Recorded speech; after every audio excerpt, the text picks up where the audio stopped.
하나님께서 아들을 사랑하사 만물을 다 그의 손에 주셨으니 아들을 믿는 자에게는 영생이 있고 아들에게 순종하지 아니하는 자는 영생을 보지 못하고 도리어 하나님의 진노가 그 위에 머물러 있느니라.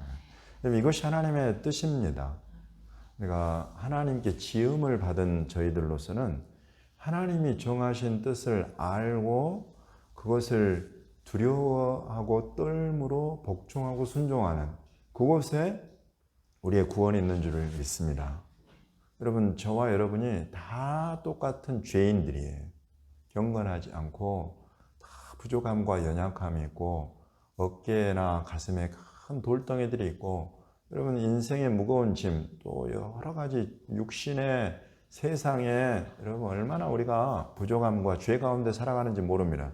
그러한 사람들 광야에서 여러분 이스라엘 백성들이 광야에 살면서 그 먹을 것들 부족하고 마실 물이 없고 그런 곳에서 불평하고 원망하는 거 여러분 그런 인간이 인간으로서 가지는 그런 모습이 어떻게 보여요? 왜 그랬을까? 이렇게 생각이 돼요. 똑같아요. 저희나 광야에서 그렇게 하나님 불평하고 원망하고 다 똑같아. 그럼 왜 하나님 막 불뱀을 보내서 그냥 물어서 다 죽게 하셔요? 하나님 그럴 작정하시고 이집트에서 종살이하던 백성들을 끌어내신 거예요. 끌어내서 광야에서 돌리시면서 하나님 백성다운 삶이 뭔가를 가르치시는 거예요. 약속하신 그 땅에 들어가기 전에 그 기업에 들어가기 전에 광야에 그냥 돌리시면서 얼마나 우리 안에 있는 것이 무엇인지 그러나 하나님은 그런 모습 그것들을 그대로 두시는 분이 아니라 하나님의 백성으로 하나님의 이름에 걸맞은 자녀들 백성들로 빚어가시는 과정 하나님 다 생각하고 끌어내셨단 말이죠. 여러분 그런 가운데에 원망하는 것, 불평하는 것 결국 이와 같은 것들은 하나님이 이끌어가시는 그 기업에 이르는데 얼마나 이런 것들이 걸림돌이 되는가 하는 것들을 실은 이 백성이 앞서가면서 우리 앞에 교훈을 주고 있다 말이죠. 하나님께서 그 원망하고 불평하는 백성들 불뱀 보내서 그러면 다 그냥 죽어서 다 광야에서 엎드러지게 만드셨느냐? 아니죠. 적당하게 하나님께서 경계하시고 죽어나가는 사람들 입장에서는 이게 적당한 거야 하면 저는 할 말이 없어요. 그러나 하나님 보시기에 적당하게 견책하시고 그 백성들 가운데에 놋뱀을 매달아서 장대에 매달아 높이 들어 올려라. 그것을 바라보는 자는 물린 자들 그 죄로 경건치 않고 원망과 불평을 인사하고 누구나 뱀을 물려 어떤 사람이나 상관없이 그것을 딱 보면 낫게 된다. 여러분 이게 뭐겠어요? 하나님 이런 원시적이고 비과학적인 이런 방법 무슨 방법이냐고요.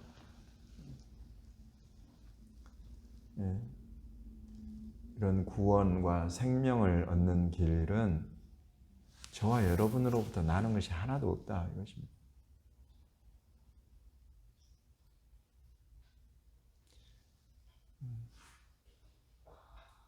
하나님이 백성들을 다루어 가시는 방법 가운데에 죄 많은 세상에 살고 죄 많은 육신 가운데 사는 이 사람을 이 아들, 이 딸을 어떻게 하나님의 사람답게 하나님의 아들, 딸답게 빚어가실 것인가?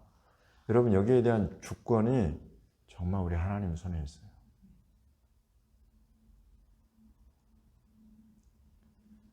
그 주권을 보는 사람, 그것을 믿는 사람은 엎드리게 되는 것입니다.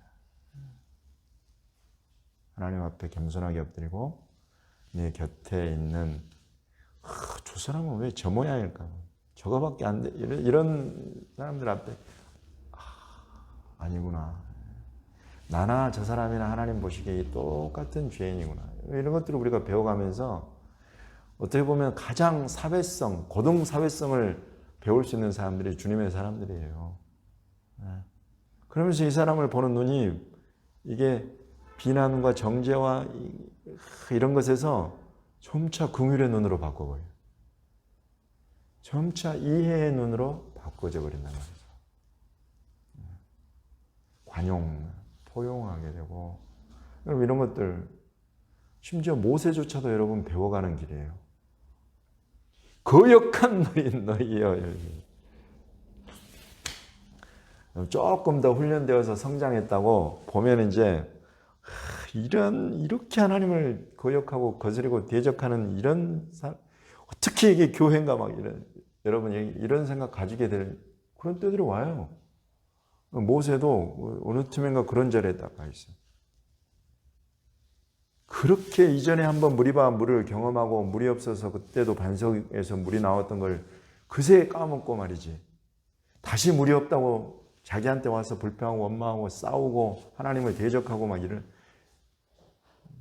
거역한 너희 이러면서 바위를 그냥 2번을 지팡이로 때려버렸어요. 하나님은 그냥 바위한테 말해서 물을 내게 하라 이랬는데 이게 모세도 지금 자라가는 과정이에요. 성숙해가는 과정. 이 사람이 완전해서 하나님께 그렇게 쓰임받는 게 아니다 말이죠.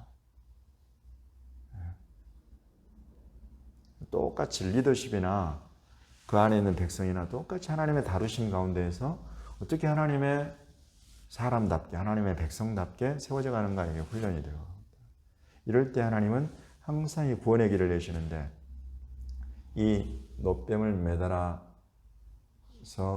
들어올리니 장대 이것을 하나님은 이런 것들을 통해서 장차 올 수많은 백성들 앞에 당신의 구원자가 감당할 사명, 감당할 그 속죄의 방법 이런 것들을 하나님은 미리 그림자로 보여주십니다. 그래서 예수님이 오셔서 지금 이곳에서 모세가 광야에서 뱀을 들어 올린 것처럼 인자도 들려야 한다. 인자가 내가 들리는 것은 곧 내가 죽음을 맛보게 되는 것은 믿는 모든 자에게 생명, 그것도 영원한 생명이 되게 하시려는 하나님의 뜻이다. 이것을 모세에게 주신 그 그림자를 예수 그리스도는 당신을 통해서 이루실 그 실체를 명확하게 선포하고 계시는 거예요. 여러분, 저와 여러분은 이것을 믿는 것입니다. 여러분이 놋뱀을 만든 것도 아니고 놋뱀을 장대에 매단 것도 아니고 우리가 하는 것은 그 장대에 매달린 놋뱀 그것을 그냥 쳐다보는 거예요. 믿음이 이런 것이라는 것입니다. 예수 그리스도께서 다 감당하고 이루신 것을 우리가 믿음의 눈으로 그것을 취하는 것이다. 그 예수를 바라보는 것이다. 그렇게 하나님이 구원의 길을 믿음의 도를 그렇게 정하셨다는 것입니다.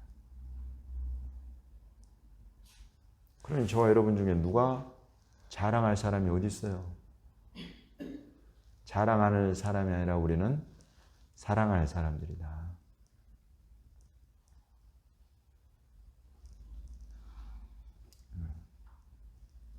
그런 은혜와 사랑을 저와 여러분이 한 사람 한 사람이 받고 있어서 너무나 존귀한 사람들이다.